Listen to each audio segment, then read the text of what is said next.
আসসালামু আলাইকুম এভরিওয়ান, আশা করি সবাই ভালো আছেন।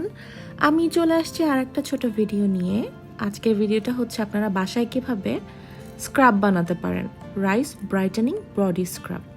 সো এটার জন্য ফার্স্টে আমাদেরকে 1 কাপের মতো চাল নিয়ে নিতে হবে, যে কোনো চালই আপনারা নিতে পারেন। চালটা নিয়ে ব্লেন্ডারে হালকা গুঁড়ো করে নিতে হবে।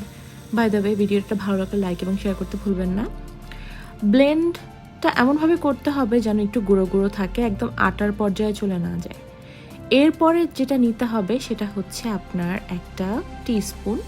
সেটা দিয়ে আপনি যদি ফুল বডি স্ক্রাব করতে চান সেটার জন্য 5 টিস্পুনই এনাফ। সো নিয়ে নিব 5 টিস্পুন রাইস গুঁড়ো। এরপরে আমি যেটা দিব সেটা হচ্ছে মধু। মধুটা একটু ভালো ব্র্যান্ডের ইউজ করার ট্রাই করবেন। সো আমি নিয়ে নিব 2 টিস্পুন মধু।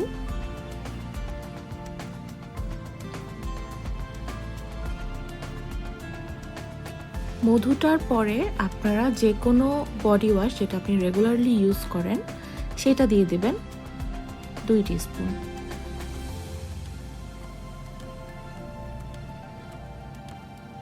এরপরে পরিমাণ মতো পানি মিশিয়ে জিনিসটাকে একটু হালকা গুলে নিতে হবে যাতে সব কিছু একসাথে ইনকর্পোরেট হয়ে যায়।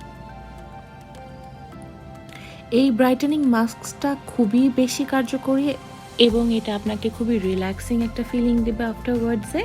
সো আপনারা প্রয়োজন মতো যতটুকু লাগে ততটুকু নিয়ে বাকি গুঁড়োটুকু আপনারা স্টোর করে রাখতে পারেন যে কোনো এয়ারটাইট ব্যাগে অথবা বটলে।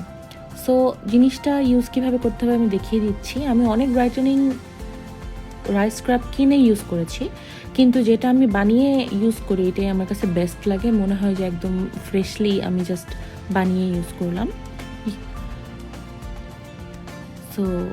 সো একটা কথা মনে রাখবেন, কখনই ফ্রেশলি শেভড স্কিনে স্ক্রাব ইউজ করবেন না এবং অবশ্যই স্ক্রাব ইউজ করার পরে ময়শ্চারাইজ করবেন। Thank you for watching.